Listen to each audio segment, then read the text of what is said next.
এখানে বলছে নিচের সংখ্যাগুলো গড় নির্ণয় করি। এখানে এক নম্বর আমরা প্রথমে করব কয় নম্বর? এক নম্বর করব। যদি আমরা গড় করতে চাই এখানে এক নম্বরে 4 3 7 5 3 কয়টা সংখ্যা দেওয়া আছে না? কয়টা সংখ্যা? একটা দুইটা তিনটা চারটা পাঁচটা না? আগে গড় বের করতে চাইলে আগে সংখ্যাগুলো যোগ করতে হবে। তাহলে লিখব কি? সংখ্যা গুলো যোগফল। যোগফলের কি ফল? এগুলোর যোগফল বের করতে চাইলে কত? 4 যোগ 3 যোগ 7 যোগ 5 যোগ 3। তাহলে আমরা একটু যোগ করে নিই। 4 দিনে কত? 7। সাথে সাথে কত? 14। 14 পাঁচে কত? 19। 19 আর 3 এ কত? 22। 22 না? সংখ্যাগুলোর সংখ্যা। সংখ্যাগুলো কয়টা এখানে বলো তো? 5টা। সংখ্যাগুলোর সংখ্যা হচ্ছে 5টি না? আমরা কি বের করব? গড়। সংখ্যাগুলোর গড় বের করব না? সুতরাং সংখ্যাগুলোর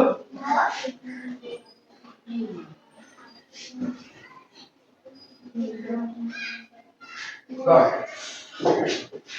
সংখ্যাগুলোর সংখ্যা গড় বের করতে গেলে সংখ্যাগুলোর যোগফলকে সংখ্যাগুলোর সংখ্যা দ্বারা কি করতে হয়? ভাগ করতে হয়।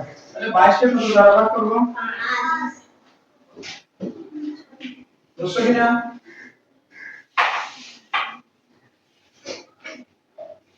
তাহলে আমরা আবার বলি সংখ্যাগুলোর যোগফল কত? 22। সংখ্যাগুলোর সংখ্যা কত? 5। আমরা বের করব কি? গড়। যদি গড় বের করতে চাও তাহলে সংখ্যাগুলোর যোগফলকে কি করতে হবে? 5। সংখ্যাগুলোর সংখ্যা দিয়ে ভাগ করতে হবে। তাহলে মনে থাকবে গড় বের করার সিস্টেমটা সংখ্যাগুলোর যোগফল ভাগ কি? সংখ্যাগুলোর সংখ্যা এখানে কয়টা আছে বলে লিখতে আছে। ঠিক আছে? ভাগ করে এবার 5 দিয়ে 22 কে ভাগ করি। 5 করতেছি তারপর 100 টা এখন নিলে ভাগ পাচ্ছে? না, দুটোই নিতে হচ্ছে না? কয়টা আছে? 4 5 এ 20। বিয়োগ করলে কত থাকে? কত? 2। দশমিক দিয়ে একটা শূন্য নেওয়া যায় না? দশমিকের পরের অঙ্ক না হলে ভাগ করলে দশমিক বসিয়ে দিতে হয়। আবার কত হয়েছে? 20। 4 5 এ 20। তাহলে কত হয়েছে? 4.4। 4.4। বুঝতে পারছো কিনা? তাহলে অঙ্কের গড় কত?